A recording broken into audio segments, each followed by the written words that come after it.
Welcome to a special series of Kitchen Chat, a taste of luxury, history, and hospitality. This is your host, Margaret McSweeney, and I'm so glad you're joining me on this delicious journey.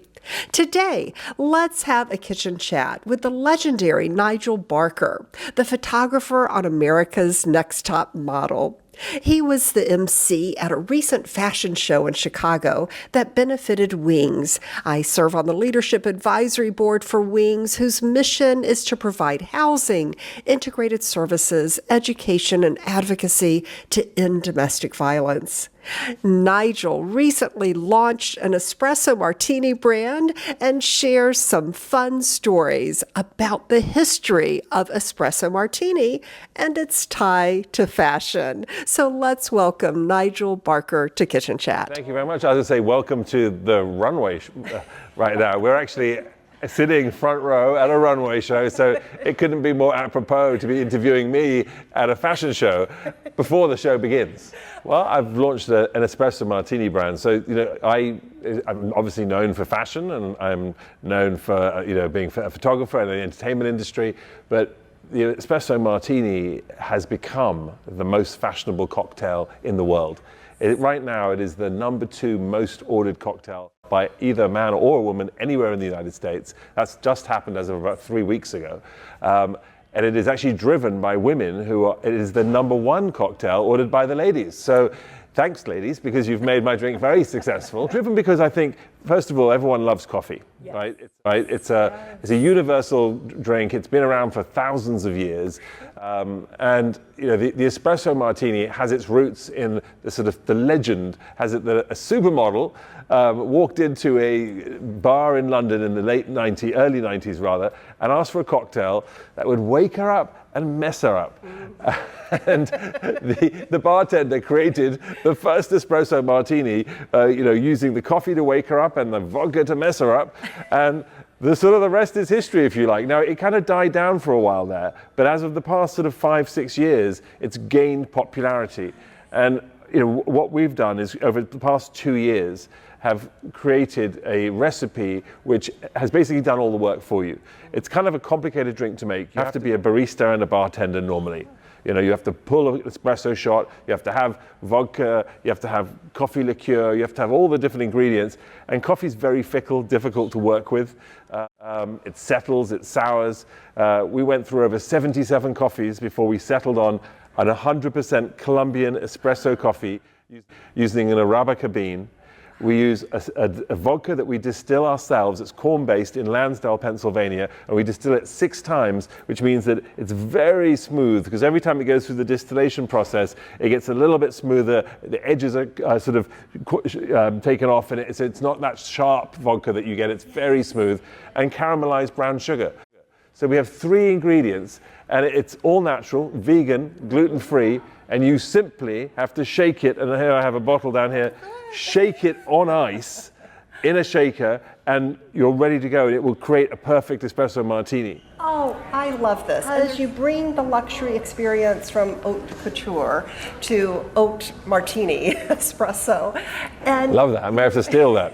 Please do. And you are working with a legend, with Philippe Roederer. Philippe Roederer, yeah, he's my partner, spirits aficionado. He's actually one of the VPs who brought over Veuve Clicquot to the United States in the early 90s when it was an unknown brand. It's hard to imagine Veuve Clicquot being an unknown brand. About it. And so he launched it and made it into one of the biggest brands in the world.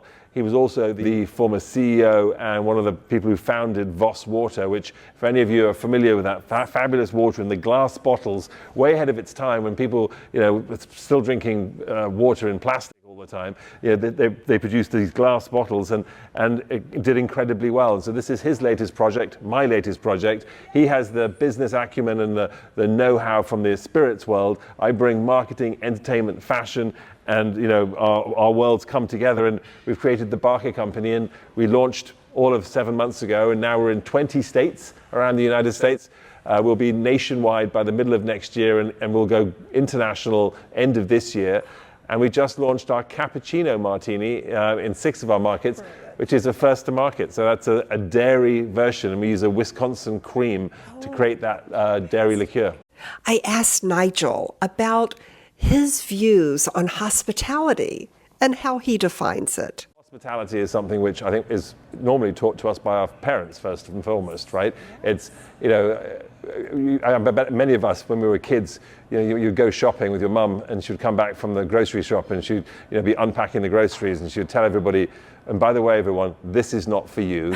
This is for our guests who are coming. Don't touch this, right? So when you put it in the fridge, just in case you get hungry, remember that's not for you.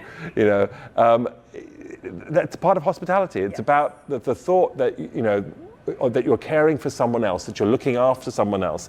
There is almost nothing more luxurious than being pampered, right? And that's what hospitality is about. Hospitality is when you walk into a restaurant, they know your name, they know your what you like to eat, they know where you like to sit. If you go to your hairdresser, they know how you like to have your hair cut. They know all the different things about you. That's a luxury, and that's all hospitality. That's all a part of it. Even in fashion, you go into a shop, when they know your size and they remember you, you like that. You like that personal feeling. That's someone who's being very hospitable and they understand what you're about. So there's a large part of the true luxuries of life are being pampered and being spoiled, and that's really the essence of true hospitality. Have you ever wondered why the bartender puts 3 espresso beans on top of an espresso martini? Well, Nigel Barker will solve the mystery for you. Story behind the 3 espresso beans. There's a few different stories, and so I had a podcast prior to all of this called the Shaken and Stirred Show, which we did for 135 episodes, which was all about the legends, myths, and stories behind cocktails. 3 beans on the top stand for health, wealth, and happiness. But there are another story that stands for the informer, the police officer, and the watch out. Right? And that's an Italian story. Now, you can pick which one you like better. I think I like the latter, but anyway. I asked Nigel if he enjoys cooking. I think you will love what he has to say. Yeah, we cook all the time together. I mean, I tend to be, I'm always on the road, so I come back and I like to do that kind of big meal, over-the-top cooking.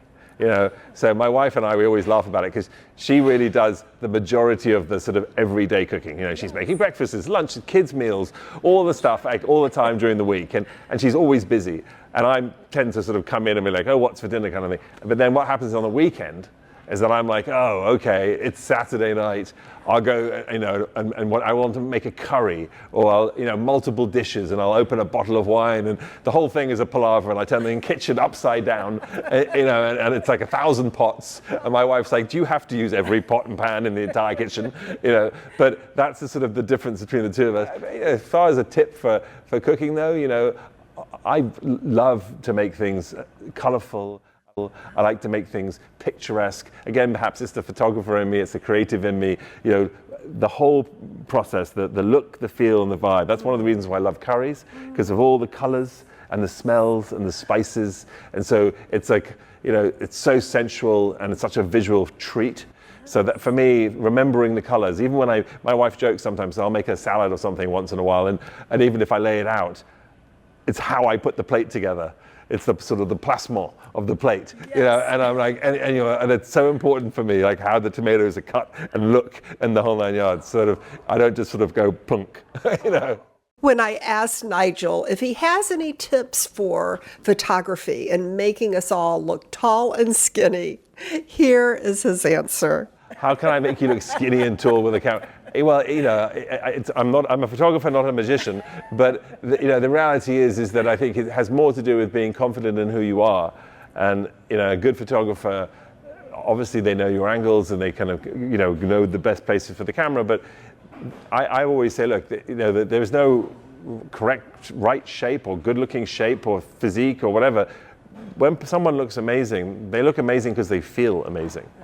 And that's the main thing. I can have someone who is sort of visually stunning stand in front of my camera and actually not take a very good picture. Wow. Because they're not feeling it. They're not feeling comfortable. They're not feeling confident. They're not. They don't have that. Chutzpah. And then somebody else who perhaps on paper you may think, oh well, what's special about them? But when they're in front of the camera and just in general, they shine. They're radiant and they are full of life and they are energetic and that is sexy, that is beautiful, that is you want to be around those people. And that's essentially what happens in a great photograph. And that's why you love somebody. And sometimes people are like, how did that person become a supermodel? I don't get it. I don't even think she's attractive. And you're like, well, because she has that. She has that je ne sais quoi, or that person has that. Like, why does a certain actor become a star? They're all different heights, sizes. We come in every shape and form, and we love actors who perform and can embody a character so well, and that's because of their personality and their skill and their talent. That's what you fall in love with, and that's why you appreciate someone. That's all the rest of it comes and goes. So again, even in photography, even as that's what it captures the essence of, and any great portrait photographer will tell you the same.